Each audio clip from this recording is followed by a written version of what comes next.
Climate change conference starts tomorrow near the Amazon rainforest in Brazil, but critics are calling this year's event the Clear-Cut30 after controversy over a brand new 4-lane highway that required cutting down 100,000 Amazon rainforest trees for the conference. ClimateDepot.com executive editor Mark Morano is in Brazil for the summit, and he joins us now. Great to see you this morning. Wow, thank you. You can't lay out more clearly these people's priorities than that right there. No, you can't. In fact, the Brazilian environmental minister actually bragged. The reason they had to clear cut tens of thousands of acres for this 4-lane highway for this UN climate summit was so they could cram as many people here as possible to showcase how Brazil has been saving the rainforest. So this has been an amazing thing because this highway went through the rainforest that they've been trying decades. We've got to save the rainforest. We need climate treaties. And here they just cut it down so you could have all the limousines and SUVs and all the private jets come in and people can move freely at this summit, which is turning into a disaster here for them. Yeah, so this is a conference that they do every year. And you said that this is the first time since this started back in 1992 that the United States is not involved, that you're actually our U.S. envoy to, which I'm very grateful to, by the way, for that. But that even a lot of European countries are pulling back from all of this.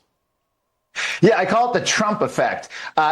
Since George H.W. Bush signed the Rio Earth Summit Treaty, United Nations Framework Convention, in 1992 to appear green to try to beat Bill Clinton, it didn't work. We've been in this mess. And this is the first time there's been no U.S. delegation. God bless the Trump administration. So I've self-declared myself the U.S. delegation here at the UN conference. I don't think that comes with any perks. We'll see. But this whole summit has had, as you mentioned, over 100 nations fail to even submit their targets. There's no interest in this. Canada's zeroing out their carbon tax. Throughout Europe, they're walking away from net zero because reality hit. And our message here, by the way, to the Trump administration is simple. Get us out of this 1992 treaty, which was ratified by the Senate. If we can get out of that, it makes it harder for a future President AOC or Gavin Newsom to get us back into this UN climate mess. Mr. President, tear up that treaty from 1992. That's what we're imploring the Trump administration to do. Well, I would just like to go on the record as saying that I trust you with the science more than I do a bunch of kleptocrats around the world who just want to be in control of every aspect of our lives. And speaking of all of that, over the past 2 years, Ford has lost some $13 billion on this big EV scam. And there's even talk, the Wall Street Journal is reporting that they're talking about scrapping their the electric F-150. Are you surprised that we've come to this?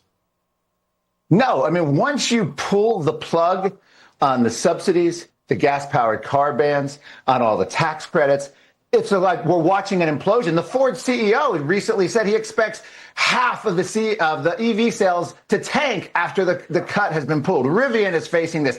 Even with all those subsidies, even with banning the competition of gas-powered cars, they were only to get fully electric cars to about 7% of sales, and it was going to decline. And a lot of that was people buying second cars, a very small market. So the idea that an F-150 truck was going to take America by storm was absurd, even under the Biden regulations. Once you pull the plug, it's going under. And no, this is not a surprising move. There is no future under the current technology of EVs to do it. Plus, it makes us rely on China, which, by the way, China is the hero here at this conference because as the Trump administration walked away from these pledges, China's doubling down, even though they're building 2 coal plants a week. They're now being praised by the Greens here at the UN. They're the new environmental heroes here. But we don't want these EVs anyway because right now they empower China.